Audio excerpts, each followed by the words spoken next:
Olá a todos, bem-vindos ao Coffee Paste. Os meus convidados de hoje são o Jesse James e a Sofia Carolina Botelho, são os diretores artísticos do festival Walk and Talk. Olá a ambos e muito obrigado por estarem aqui a conversar comigo estes minutos. Um, Olá. Antes de mais, gostava de vos perguntar que balanço fazem de 10 anos de festival? Começas logo com uma questão difícil. É o 10º aniversário, não é? Este ano. Sim, exatamente. São 10 edições e, obviamente, nós fazemos um balanço muito positivo. Acho que foram 10 anos muito intensos, muito rápidos, passou, ou pelo menos a sensação foi que passou tudo muito rapidamente. E foram muito intensos porque começamos em 2011, num contexto também muito complexo na altura, né, em plena crise económica, a trabalhar a partir de um lugar como os Açores, onde nessa altura ainda se sentia mais essa dimensão de insularidade e um certo afastamento, que obviamente se atenua completamente ao longo dos últimos 10 anos, principalmente com a questão das viagens aéreas agora que existem para a região e a abertura através de outros meios de comunicação, etc. Uhum. Mas pronto, há muita coisa que mudou. Acho que, sem dúvida, olha, é notório a forma como o Walk and Talk mudou o paradigma da cultura, pelo menos aqui na região, e como o festival foi capaz de, sei lá, de imaginar outros espaços, outros lugares, outras formas de fazer. Há toda uma geração que já cresceu com o festival e hoje, ainda há 2 horas, estávamos a fazer uma reunião de voluntários e tivemos muitos inscritos este ano. Um, e, e acho que isso tudo são pequenos reflexos do que o festival foi construindo e alimentando ao longo desses 10 anos. Então estamos, obviamente, muito entusiasmados, estamos felizes. Claro que é um contexto extraordinário pensarmos um festival nestas circunstâncias, mas ao mesmo tempo acho que o Walk and Talk esteve tão habituado ao longo dos anos a adaptar-se, a mudar e a repensar o formato que agora foi só mais uma vez em que tivemos que fazer isso e acho que também sai daqui muita aprendizagem, muitas ideias que vão certamente nortear-nos no futuro. Por isso estamos entusiasmados, não sei. Falaste das circunstâncias, eu de facto ia-vos perguntar se esta 10ª edição teve que sofrer muitas alterações face à pandemia que ainda atravessamos. Sim, a primeira foi assumir que não haveria, por exemplo, um pavilhão, que tinha vindo a ser um espaço, literalmente, a ganhar espaço, cada vez uma presença mais importante no festival, essa possibilidade, fez um projeto arquitetónico através de um open call que era feito todos os anos, tínhamos um projeto com o qual estávamos super entusiasmados para avançar, do Ziguel. Mas a verdade é que não fazia sentido avançar com esta ideia de um pavilhão que era um ponto de encontro, de festa, embora haja muita vontade, as circunstâncias não o permitem, não faria sentido. Então assumiu-se que, mas vêm outras coisas. Temos uma casa agora, temos uma vaga para ocupar e que está ocupada. Portanto, perdem-se espaços, ganham-se outros. E claro, a nível de dinâmicas, houve muita coisa a repensar. Essa é a mais evidente, talvez, a nível de dinâmicas, mas também, ao mesmo tempo, não deixa de ser um ano de celebração. São os 10 anos. E então, daí, investimos a nível de dinâmicas, embora controladas, aqui com a questão das excursões. Porque é uma festa, e uma festa não são fazer todos os anos assim, porque é super intenso. Estamos a falar de uma excursão por dia, que lá está, são experiências limitadas para se viver em grupo, em coletivo, mas lá está, numa lógica mais controlada, mas num clima de potenciar cada uma das experiências que o festival já oferece, nesse caso os vários projetos, em diálogo com a ilha, numa experiência mais holística, se quiseres. Essas talvez sejam as duas, por um lado, sim, limitantes, por outro, era como dizia o Jesse, como é que se consegue aqui reinventar e trazer aqui uma coisa nova, mas à luz das condicionantes atuais, lá está. Claro. E de resto, obviamente, tudo adaptado a nível de limite de pessoas e condições, todas as atividades requerem inscrição, enfim, mas a fazer sempre. Ok. E quais é que vocês identificam como sendo as principais palavras-chave para a edição de 2021 do festival? Para mim tem muita... Bem, nós temos estado muito obcecados com esta... Obcecados no bom sentido, atenção.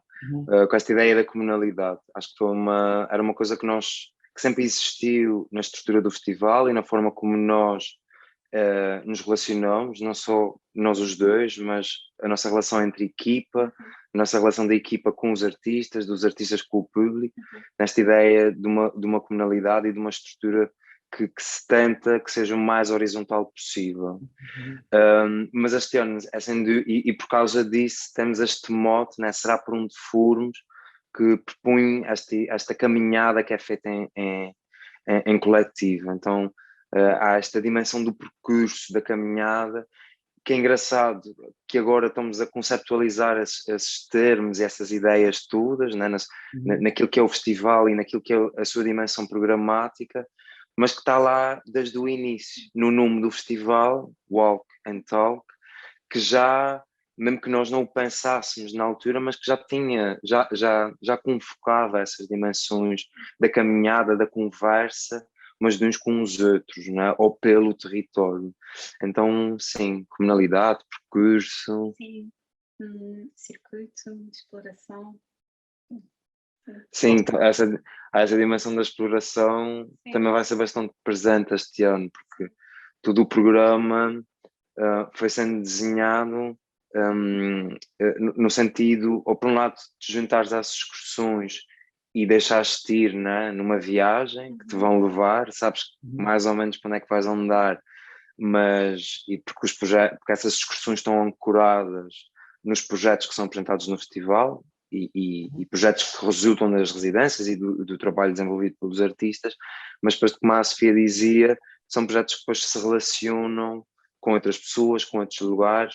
Então há este lugar, exatamente, de exploração, de descoberta, mas depois também, se quiseres sozinho, tu também fazes esse caminho. Sim. Ou seja, tens liberdade e autonomia para também participar ao teu ritmo e à tua intensidade, até porque isto é um festival que acontece numa ilha que é muito bonita e que tem uma série de lugares naturais e culturais que também são interessantes de visitar. E nós, enquanto festival, ou melhor, o festival não quer rivalizar com nada disso, ele quer existir em relação e em complemento ou em simultaneidade com essa natureza. Então, eu acho que a maior parte das pessoas que vêm ao festival ou que participam no festival é sempre numa relação entre e curtir a praia e ir depois ver uma exposição. Então eu acho que é nesse balanço e nesse equilíbrio que também pode existir essa relação com o festival. Então é assim bastante fluido e livre. Okay. Interessante. Eu interessa-me perceber como é que funciona o vosso pensamento quando constroem um programa como o Festival Walk and Talk. Que linhas de pensamento é que vos atravessam?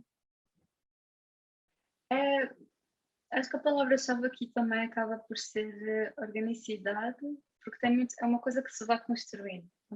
Será ponto de fogo, mas não haver uma razão de ser esse título, mas diz-se não. A ideia, ao longo desses 10 anos vão sendo criadas redes, não é? Redes de contato, redes de afetos, que é uma expressão que sempre usamos muito, e que elas se expandem e permitem aqui várias relações. E a verdade é que a coisa é bastante fluida, na medida em que um contato com um determinado artista ou curador, a partir de uma conversa, pode surgir aqui uma linha para depois trabalhar e convidar outros A, B e C. Portanto, eu francamente não, pelo menos, não tenho assim, não sei se tens uma opinião. Não, concordo contigo, acho que,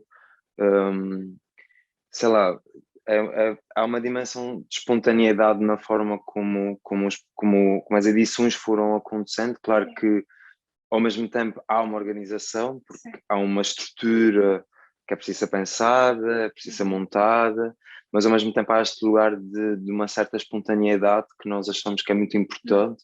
Acho que a pandemia vem-nos trazer ainda mais, ou reforçar ou sublinhar essa questão, né, do quão acelerados andávamos e o quão rígido os programas da maior parte das instituições são, né? E que são programados com muita antecedência e são muito pouco ágeis. E durante a pandemia notou-se, né, a incapacidade da maior parte das instituições de efetivamente conseguirem responder e de pensarem o que é que podia ser a existência noutro formato. E acho que para nós, ou seja, isso só veio sublinhar a importância da espontaneidade. Claro que nós vamos continuar a ter um programa estruturado, porque é preciso programar, é preciso produzir, e há aqui uma série de compromissos e de relações com os artistas, esses tais afetos que tu falavas, mas que ao mesmo tempo é importante, acho que era isso que estavas a falar, que é essa questão de haver uma espontaneidade também na forma como determinadas coisas chegam ao programa. Sim, deixar sempre espaço, não era? Aliás, uma das coisas foi com esta passagem, porque nós tivemos mais tempo, se quisermos, para organizar essa edição, porque os artistas, lá está, que estão a apresentar esse ano, deviam ter apresentado no ano passado.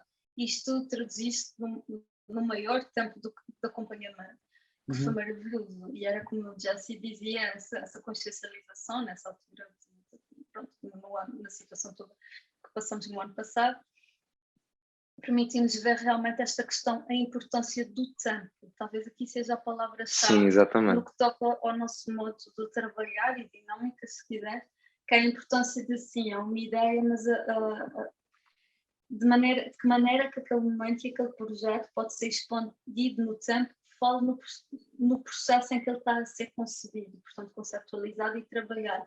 Daí a importância das residências artísticas, que já não é uma coisa de um ano, vens, trabalhas, mas sim, vens este ano, estamos aqui a trabalhar, voltas mais uma vez ao longo do ano e depois só no ano seguinte é que apresentas. Isso permite aqui uma outra consolidação a nível dos trabalhos. Isso também tem muito a ver com a nossa forma de trabalhar, que foi uma evolução, claro está, não era há 10 anos atrás, obviamente.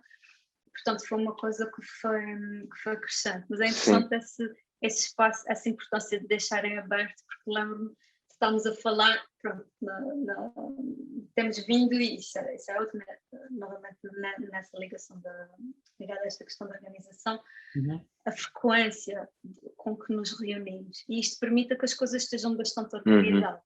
E lembro-me de termos uma conversa e eu dizer, está tudo fechado. E nós chegamos depois aqui a essa conclusão de, não, calma, tem que haver algo aberto, porque, não quero dizer imprevisível, mas espaço para a imprevisibilidade. Porque a vida é isto, e quer dizer, e um projeto artístico, ele não pode estar 100% fechado com 1 ano, 6 meses de antecedência, tem que haver espaço aqui para... E pronto, e estamos super confortáveis com esta imprevisibilidade, mas quer dizer... Sim, não, eu estava a pensar, estavas a falar, acho que é uma coisa também muito interessante, pelo menos a tua questão era como é que nós pensamos o programa do festival, né?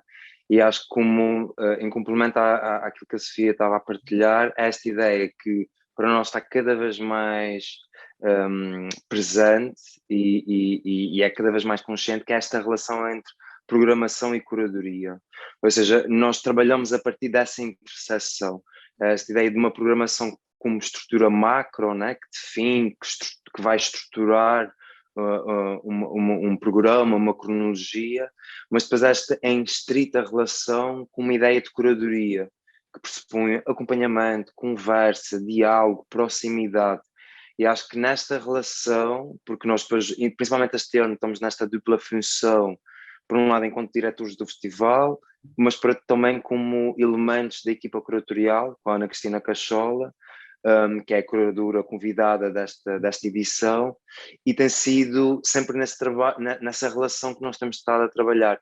Então, ir do macro ao micro e a questões que estão às vezes em oposição ou em extremos, e tentar criar aqui proximidade e relação entre eles é muito importante. E acho que muita da relação que existe este ano no programa, e vamos ver se vai funcionar, nós não sabemos, é esta também a magia de estares a inventar, ou melhor, o desafio de todos os anos nós estarmos a mudar e a testar novos formatos no festival, é que pronto, nós não temos certeza do que é que vão ser os outcomes, os resultados desse formato, mas tudo indica, ou pelo menos na forma como nós temos sentido agora, por isso é que ele está tão fluido nessa relação, como tu participas com ele programa nas atividades, como é que saltas de uma coisa para a outra, e acho que teve muito a ver com essa discussão, esta conversa, de se tentar acertar ritmos, lá está, entre a programação e a curadoria, e acho que isso é uma coisa que nós vamos continuar a fazer e a tentar explorar mais nas próximas edições. Ok, pronto. Nesse sentido, vem a minha próxima questão. Vocês já aludiram ao slogan desta edição, que é "Será por onde formos", e então, falando no futuro, pergunto-vos se já sabem por onde vão. Será por onde formos? Não, obviamente que já temos, já estamos a trabalhar para o próximo ano, claro. Já estamos a trabalhar inclusivamente com a curadora convidada, que é a Irene Campolni, que virá este ano ao festival. E que começamos já a discutir a edição do próximo ano. E a verdade é que temos também outros projetos e outros compromissos com outras estruturas a avançar, porque não é só o Walk and Talk, não. Portanto, temos aqui outras, ainda para mais agora com a questão da vaga e toda a programação que ela pretende acolher. Portanto, mas a nível do próximo ano, eu acho, não sei se queres avançar alguma coisa, mas eu acho que era importante realmente vermos qual é este ano. Porque tem vindo a ser a nossa forma de trabalhar. É sempre muito consciencioso. Acabamos um ano e há invariavelmente este momento de férias e depois, mas quase em simultâneo, este momento de olha, para o próximo ano, e isto é muito bonito, é geral, acontece com a equipa toda, que é aquela questão do festival está a decorrer e de repente alguém da produção entra e olha, uma nota para o próximo ano, já, sabe? Sim. Temos de considerar isto, aquilo, daquilo, pronto. Ou seja, acho que e uma das coisas que funcionou este ano, e a repetir, foi organizarmos uma residência de equipa, que nos permitiu, entre todas as frentes envolvidas, todas as equipas da comunicação, a produção, enfim, etc. Haver aqui uma conversa conjunta e perceber o que é que corre bem, o que é que corre mal, o que é que podemos fazer mais. E eu acho que só depois desta edição arrancar é que podemos, com mais alguma certeza, para dizer como é que a gente vai. Sim, mas de qualquer forma, uma coisa é certa, nós não nos importamos em tomar caminhos errados, porque esses caminhos errados serão caminhos de descoberta e vão nos indicar alguma coisa. Acho que isso foi uma coisa que nós fomentamos muito ao longo do festival, porque éramos muito novos, nós tínhamos 22 anos quando o festival começou, então este lugar de falha, de procura, de tentativa faz parte do ADN do festival, é assim que ele se organiza, por isso é que se calhar ele precisa dessa espontaneidade. Quando ele se sente demasiado formatado e rígido, depois parece que aquilo não faz sentido. E então, isso para te dizer que é isso, o festival falhou muito ao longo desses 10 anos, mas é justamente esses lugares de falha que criam espaços de descoberta. E eu espero que essa edição volte a ser isso e que nos ensine coisas. Mesmo o ano passado, fizemos a edição 9.5, né? Em boa verdade, a nossa 10ª edição era o ano passado, mas nós não queríamos celebrar a 10ª edição naquele contexto e decidimos adiar um ano.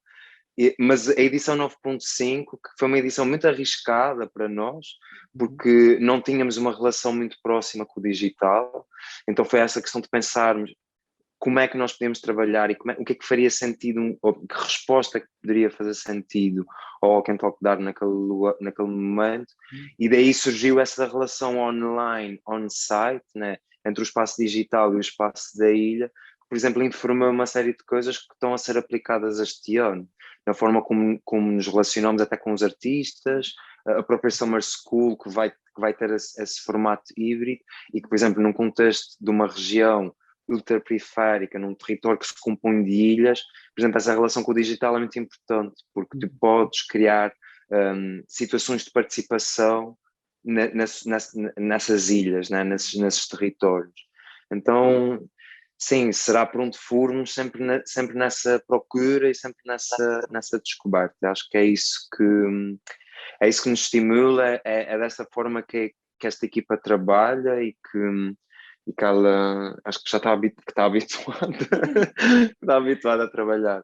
E então, acho que sem dúvida 2022 vamos estar num contexto, esperamos nós, diferente, mas que acima de tudo se tirem destes 2 anos, 2020 e 2021, aqui lições e sei lá, pensamento, reflexão para se fazer de outra forma. Pelo menos para nós tem muito a ver com esta questão de abrandarmos outros ritmos, como a Sofia dizia, a questão do tempo. O tempo para nós ganha uma outra perspectiva e agora, pronto, vamos ter que pensar e perceber como é que se trabalha este tempo, o que é que isso significa, é fazermos menos projetos, mas mais atividades, é programar com mais intensidade, mas só a partir de uma outra ideia. Ou seja, pronto, há aqui várias questões que se levantam, mas uma coisa é certa, nós tivemos 10 anos a correr, nós e todo o sistema cultural, até antes de nós, porque já existe tudo um passado, e acho que há aqui uma reflexão comum que nós temos partilhado até com os nossos pares, com colegas, que é ou seja, esta necessidade de pensarmos outros ritmos e outras lógicas de produção e de apresentação, porque no fundo o que acontece é nós estamos a mimetizar e a reproduzir a intensidade do sistema capitalista de mais e novo e agora e o que é e isso não faz sentido, não é? Não faz sentido na moda, nem no design, como também não faz sentido no contexto cultural, ou seja, são práticas que não são sustentáveis e acima de tudo não são responsáveis. E então nós não temos uma resposta para isso, então estamos aqui a ser condescendentes de maneira alguma, estamos a partilhar isto num lugar de dúvida, de questionamento, que é tipo, ok, então como é que nós respondemos a isso tudo? E o que é que pode ser o nosso contributo, pelo menos para já, numa reflexão sobre outros caminhos. Não sei, acho que é um bocado nesse lugar, é por aí que nós vamos. Ok. Sofia e Jessie, muito obrigado, foi um gosto falar convosco. Obrigado. Até já.